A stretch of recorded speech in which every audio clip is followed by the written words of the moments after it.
किनारे उसका हॉस्टल था, तो वहां पर जलना उनके मजहब के नजदीक बहुत ज्यादा पवित्र बात होती थी। तो वहीं पर वो अपने बाबों को छोड़ जाते थे, कैंसर वाला ये वगैरह। तो वो सबसे बातें करता था। और जब वो रिटायर हुआ तो लोगों ने उससे पूछा, ये बताओ कि भाई तुम्हारी जिंदगी का तजर्बा क्या है। इसके अलावा मजीद रिसर्चेस मैंने पढ़ी, ये एक बात हर बंदे के साथ कॉमन मुझे नजर आई, और वो बात ये थी कि मरते वक्त एक आदमी ये जरूर सोचता है कि मैं सारी जिंदगी दूसरों के लिए जीता रहा, मैंने अपने लिए कुछ नहीं किया। ये वही सलाहियतें हैं जो इंसान बरूए कार नहीं ला सका। सोचिए तो सही, इंसान बिस्तरे मर्ग पर पड़ा हुआ है, मर रहा है, उसे पता है कि वो चला जाएगा, और उसके इर्द गिर्द उसकी वही सलाहियतें, वही टैलेंट हाथ बांध कर खड़े हैं कि भाई तुमने मुझे अपनी जिंदगी में इस्तेमाल नहीं किया, मुझे अपने साथ तुम कब्र में लेकर जा रहे हो। तो याद रखिए, आपका टैलेंट क्या है, क्या आप कर सकते हैं। मैं ये नहीं कह रहा कि हमारे शाहिद भाई जो हैं वो एक बेहतरीन आंखों के अमराज के डॉक्टर हैं और करीब वो वाबस्ता है इस शोबे से। हमारे साथ भाई एक बुक स्टोर के मालिक हैं, और दीगर जितने मेरे अफराद बैठे हैं, हमारे काशिफ भाई बहुत अच्छे टीचर है।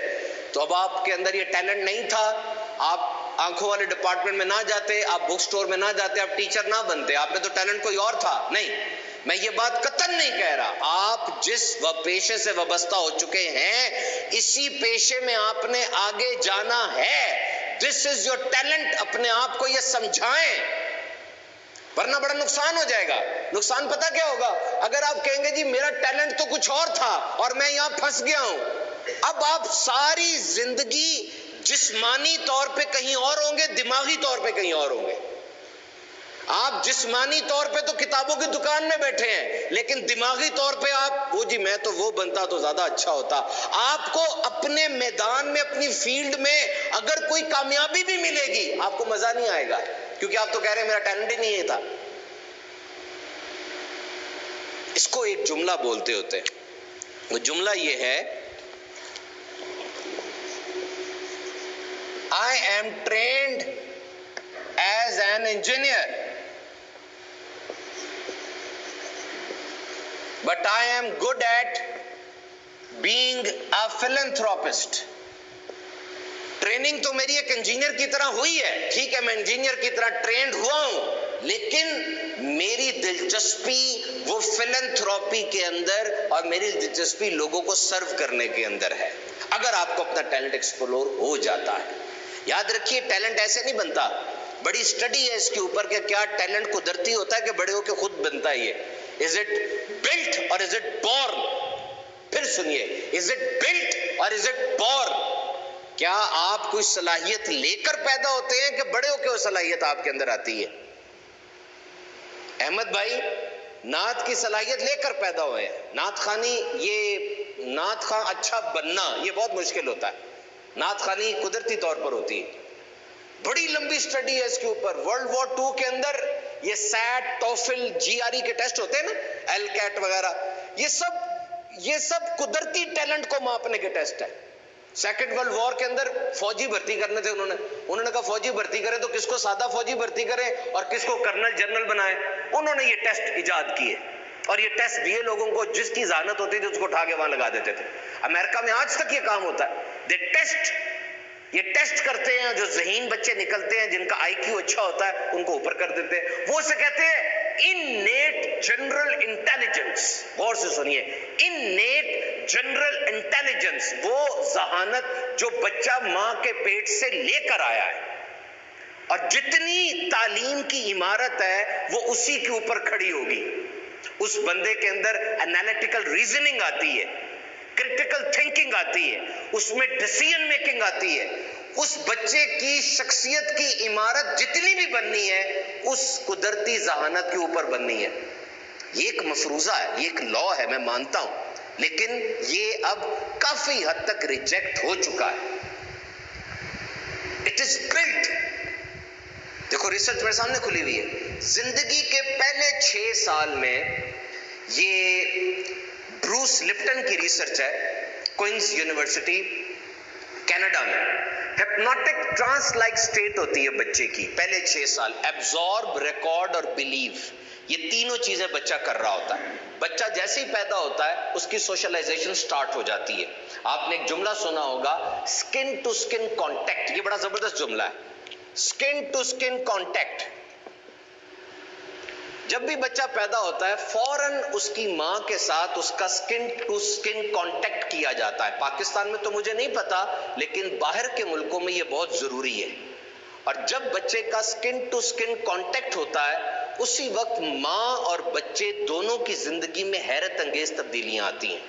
मां के जिस्म में रिस्क पैदा होता है उस बच्चे के लिए, बच्चे के जिस्म में बहुत से एंजाइम्स नए पैदा होते हैं और यूं बच्चे की सोशलाइजेशन वो स्टार्ट हो जाती है। तो मेरे मोहतरम सामीन किराम, उसी दिन से जब बच्चा अपनी मां से वो सीखता है और 6 साल के बाद वो बच्चा अपने घर के माहौल को देखता है, अपने नेबर्स को देखता है, किताबें पढ़ता है, उसमें उसकी ख्वाबीदा सलाहियतें उभरना शुरू हो जाती हैं। और आप अपने इनसाइड टैलेंट को बेहतरीन उस वक्त ढूंढेंगे जब आप अपने आप से मोहब्बत करेंगे। ये जो हम अक्सर कहते हैं ना कि अपने आप पे फोकस करो, एक दिन में 10 मिनट अपने आप से बात करो। अगर तुम देखना चाहते हो कि तुम्हारी जीत के पीछे कौन सा बंदा है, शीशे में अपने आप को देखो।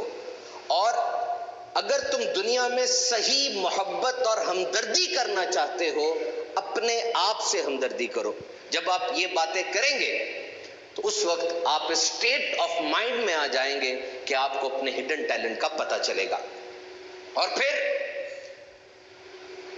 अपने उस हिडन टैलेंट को एक्सप्लोर करने के लिए, खोजने के लिए कि मेरे अंदर कौन सा वो सलाहियत, कौन सी चीज मौजूद है, अपने तमाम डर को खत्म करें। किल द फियर्स, तमाम डर को खत्म करें। माजी में जो कुछ हुआ, माजी में कामयाबी मिली या माजी में नाकामी मिली, खत्म करें उसको। बीमारी आई थी आपको माजी में, कोई मत तज़किरा करें उसका। आपको छेड़ा गया स्कूल के जमाने में, कॉलेज के जमाने में, आपकी हौसला शिकनी की गई, मत तज़किरा करें उसको। याद रखिए, मुंह से उस बात को निकाल दें। आप हर एक के सामने वो बात करते हैं। जख्म को ठीक करना हो ना, सबसे पहले जख्म को छेड़ना बंद करते हैं। आप जख्म को छेड़ी जा रहे हैं, जख्म थोड़ी ठीक होगा। अपने डर को निकालें।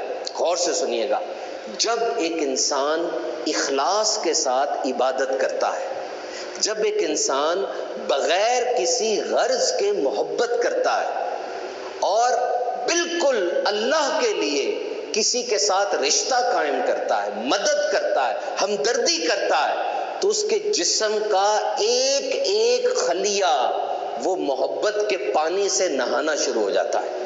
37.2 ट्रिलियन सेल्स हैं आपके अंदर, 37.2 अरब खलिए आपके अंदर, वो सब के सब मोहब्बत के पानी से नहा रहे होते हैं। आपके दिल की धड़कन में एक रिदम आ जाता है। और ये वो टाइम है जिस वक्त आप अपने आप को एक्सप्लोर करते हैं। आपने देखा जब इंसान मदद कर रहे होते हैं कितना अच्छा लगता है, कितना उनके अंदर एक ताकत आई होती है। बल्कि मिलाद के दिनों में जब आखिर में कुछ लड़के खाना सर्व कर रहे होते हैं ना, आगे आगे खाना दे रहे होते हैं, अब उन लड़कों की तवानाई देखा करें, कितने खुश हो रहे होते हैं वो।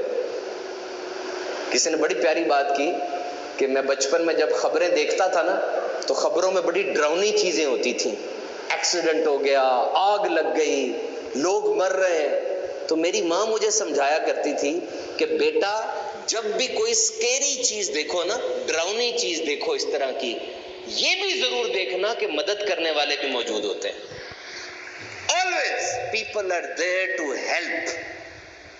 तो ये याद रखिए कि जब आप मोहब्बत करते हैं आप अपना नया वर्जन खुद तलाश कर रहे होते हैं। लेकिन जब आप हसद करते हैं, नफरत करते हैं, आप कीना दिल में रखते हैं, उस वक्त क्या होता है, आपका दिमाग डिफेंसिव मोड में आ जाता है, दिफा की सूरत में आ जाता है। आपका दिमाग अपने इर्द गिर्द बड़ी बड़ी फसीलें खड़ी कर लेता है, जंग में आ जाता है। और याद रखो, जंग के दौरान नई चीजें नहीं बनती होती, जंग के दौरान तो पहले जो चीजें बनी उनको महफूज किया जाता है ना।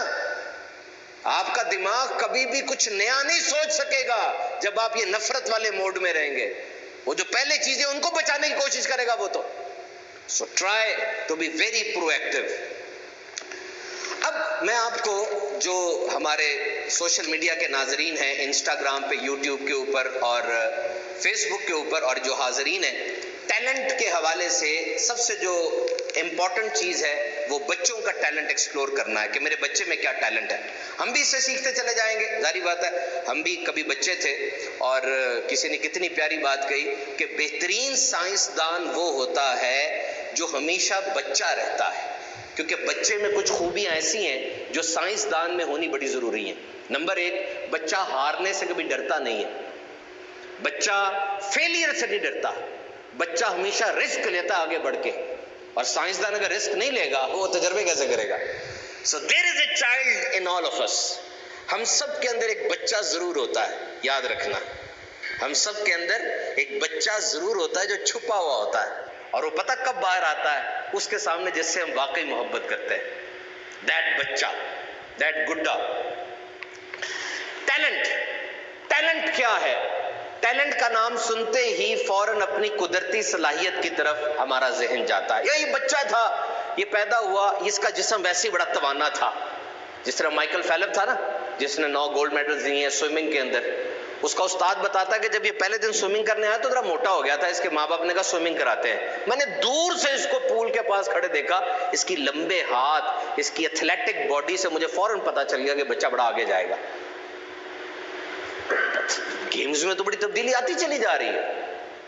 यानी अब ये देखिए कि 1992 में, 1982 में जिसने 100 मीटर दौड़ में वर्ल्ड रिकॉर्ड बनाया था, और आज यूसैन बोल्ट जो उस वर्ल्ड रिकॉर्ड को लिए हुए है, वो तो बड़ा फर्क पड़ गया उसके अंदर। पहले मैं सोचा करता था ये कि यार ये वर्ल्ड रिकॉर्ड नए नए बनते चले जाते हैं गेम्स के अंदर, ये क्या बात हुई? इस तरह तो जब मैं बूढ़ा होऊंगा वर्ल्ड रिकॉर्ड कई बन चुके होंगे। लेकिन फिर जहन में ये बात आई कि वर्ल्ड रिकॉर्ड सही बन रहे हैं ना, इंसानों और इंसानों के दरमियान ही बन रहे हैं, कोई रोबोट आके कंपटीशन तो नहीं कर रहा। अगर एक बंदे ने वर्ल्ड रिकॉर्ड बनाया, वो इंसान था, उसकी एनाटॉमी वही थी, वही मसल्स है, वही खाता है, वही सारा कुछ करता है, वही जहन है उसका। और दूसरा जो वर्ल्ड रिकॉर्ड तोड़ता है वो भी तो इंसान ही है ना। तो इंसानों में बेहतरीन कौन है, इसकी बात हो रही है, इसकी जंग हो रही है। तो कोई बच्चे ऐसे होते हैं वाकई जो बचपन से ही मैथ्स में बड़े अच्छे होते हैं, लेकिन वही बात जो मैंने आपसे कहा कि talent is built not born.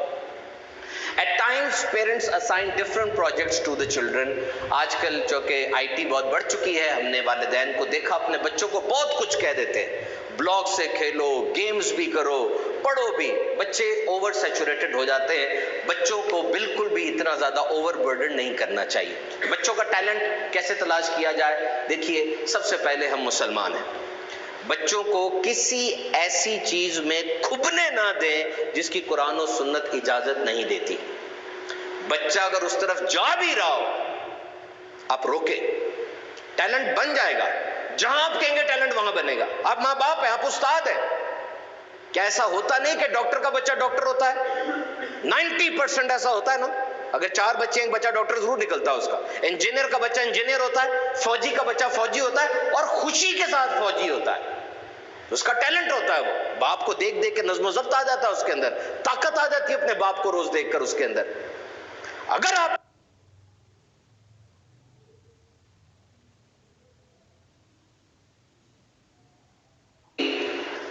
आज टेक्नोलॉजी सबका कॉमन इंटरेस्ट है।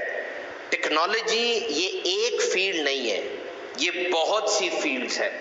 अगर आपको ये अंदाजा हो जाता है कि आपके बच्चे में कोई खास टैलेंट है, बच्चा अच्छा मैथ्स पढ़ता है, ड्राइंग बड़ी अच्छी करता है, या ब्लॉक से खेलता है, तो अब आपने अपने बच्चे को इनकरेज करना है कि वो बच्चा मिस्टेक्स करे। जीत और सक्सेस कभी भी मुमकिन नहीं है जब तक बच्चा मिस्टेक्स नहीं करेगा।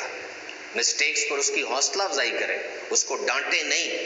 अपने बच्चे को स्पेस फॉर लर्निंग दे, उसको सीखने का मौका दे।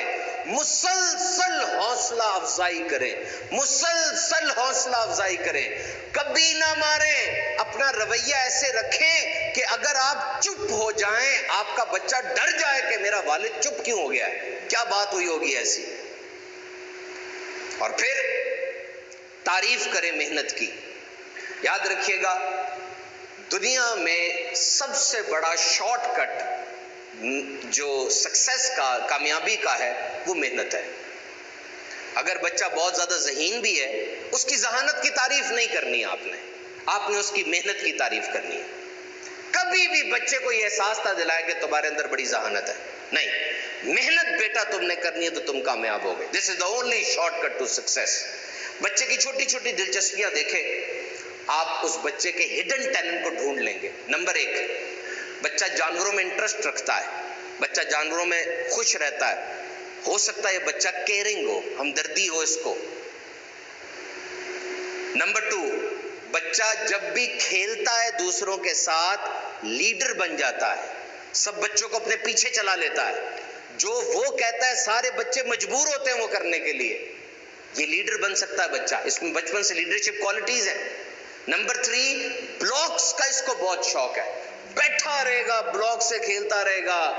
उसको कोई खिलौना देंगे, वो खिलौने से खेलेगा तो सही, लेकिन ये भी